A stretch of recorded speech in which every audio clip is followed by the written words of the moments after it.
Hi friends, అందరికీ నమస్తే. నేను మీ సలీం అంకురుండి స్వాగతం. పత్రికల్లో నోటిఫికేషన్ వచ్చేస్తున్నాయి అని ఒకరోజు, ఒక 20,000 30,000 వస్తున్నాయని ఒకరోజు, ఇలా పడుతున్న తరుణంలో నాకు పెట్టిన మెసేజ్ల ఆధారంగా కొంత వివరణ అయితే అడిగారు వాళ్ళు. దాన్ని ఈ వీడియో ద్వారా ఇవ్వదలుచుకున్నా. అదేంటంటే, ఈ సంవత్సరం నోటిఫికేషన్స్ వస్తాయా అంటే సమాధానం అవును. ఈ సంవత్సరం డిసెంబర్ కల్లా నోటిఫికేషన్స్ అన్నీ కూడా రాబోతున్నాయి. పోస్టులు ఎక్కువ ఉంటాయి తక్కువ ఉంటాయంటే ఓన్లీ హెచ్జిటి పోస్టులు మాత్రమే ఉంటాయి. స్కూల్ అసిస్టెంట్ అండ్ గురుకులాల్లో ఉన్న పోస్టులు చాలా చాలా తక్కువ ఉంటాయి. అలాగే ముందు గురుకుల వస్తుందా డిఎస్సి వస్తుందా అంటే, గురుకుల అయితే వస్తుందనేది నేనైతే అనుకోను, నా పర్సనల్ ఫీలింగ్. కానీ ఏది వస్తున్నది ఖచ్చితంగా సమాచారం అయితే లేదు. నా అంచనా ప్రకారంగా మీరు అడుగుతారు కదా సార్ మీరు ఏది ముందు వస్తుందంటారని, అలాగే చెప్తున్నా నేను. అది నిజం కూడా కాకపోవచ్చు. అదేంటంటే డిఎస్సి ముందు వచ్చే అవకాశం ఉంది. మరి గురుకుల ఎందుకు రాదు అన్న దానిపైన నాకు కొన్ని సందేహాలు అయితే ఉన్నాయి. అవి బయటకు చెప్పొచ్చో లేదో తెలియదు. కానీ మొత్తానికైతే కొన్ని ఇబ్బందుల కారణంగా పాత ఒక డిఎస్సిలో విషయాలు ఉన్న కొన్ని లింక్స్ ఏవైతే ఉన్నాయో అవి క్లియర్ కాకుండా ఏ విధంగా సరే ఆగిపోవచ్చేమో అన్న ఒక నోటిఫికేషన్ పడినా ఆగిపోవచ్చేమో అనిపిస్తుంది. సో ఓవరాల్గా అయితే నాకు గురుకుల అయితే తర్వాత వస్తుందని అనిపిస్తుంది. ముందుగా అయితే డిఎస్సిఏ వస్తుంది. ఇంకోటి, ఎప్పటికల్లా నోటిఫికేషన్స్ వస్తాయని చెప్పారు. ఇప్పుడైతే నోటిఫికేషన్స్ అనేవి దాదాపు అన్ని సంబంధించి ఎన్ని పోస్టులు అనేది క్లియర్ కట్గా సమాచారం అయితే ఉంది ఒక డిపార్ట్మెంట్ దగ్గర. వాటిలో అత్యవసరంగా నింపే వాటికి మొదటి ప్రాధాన్యత ఇస్తూ, ఇలా ఎలక్షన్స్ అనేవి అని అడ్డే కాదు. అయితే గవర్నమెంట్ గతంలో ఇచ్చినటువంటి క్యాలెండర్ ప్రకారంగా మళ్ళీ ఒకసారి క్యాలెండర్ ఇచ్చే ప్రయత్నం చేస్తుంది. ఆ క్యాలెండర్ అనేది ఫెయిల్ కాకూడదు, అవాస్ పాలవుతున్న ఉద్దేశంతోనే ఎక్కువ పోస్టుతో కాకుండా కనీసం కొన్ని నోటిఫికేషన్స్ అయినా సరే అనుకున్న టైంలో మనం క్యాలెండర్ ఇవ్వగలిగితే సక్సెస్ అవుతాము, మంచి పేరు వస్తుందన్న ఉద్దేశంతోనే జాగ్రత్తగా ప్లాన్ చేయండి అని స్పష్టంగా ఆదేశాలు ఇచ్చినట్టు సమాచారం.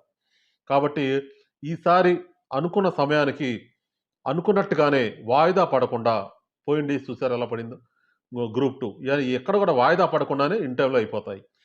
మరి పుస్తకాలు ఎప్పుడు తెరవచ్చు అంటే, నోటిఫికేషన్స్ పడేంత వరకు వెయిట్ చేసి పుస్తకాలు తెరిస్తే మీరు ఇక లైఫ్ లాంగ్ పుస్తకాలు మూసుకునే పరిస్థితి ఉండదు. ఇక అదే పనిలో ఉండాల్సిన పరిస్థితి ఉంది.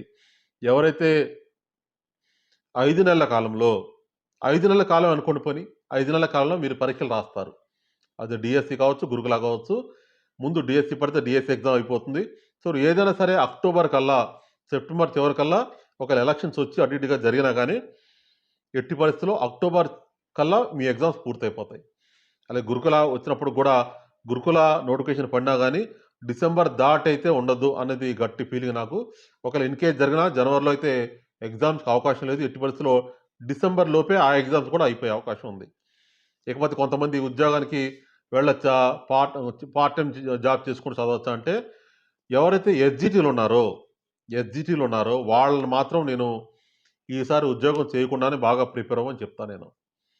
ఎస్జిటికి ప్రిపేర్ అయ్యే వాళ్ళు ఎవరైతే ఉన్నారో వాళ్ళని. ఇక స్కూల్ అసిస్టెంట్ గురుకుల వాళ్ళకైతే 2-3 పోస్టులు ఉన్నా కానీ కొట్టేంత సామర్థ్యం మనకుండి మీ కాన్ఫిడెన్స్ లెవెల్స్ ఉన్నట్లయితే, ఇంకా నోటిఫికేషన్ అనేది పడలేదు కాబట్టి ఇప్పటి నుంచి మీరు నోట్స్ తయారు చేసుకొని రెడీగా ఉంటే కనీసం రోజుకి ఇప్పటి నుంచి ఒక 6 నుంచి 7 గంటలు ప్రిపేర్ అవ్వాల్సిన అవసరం ఉంది.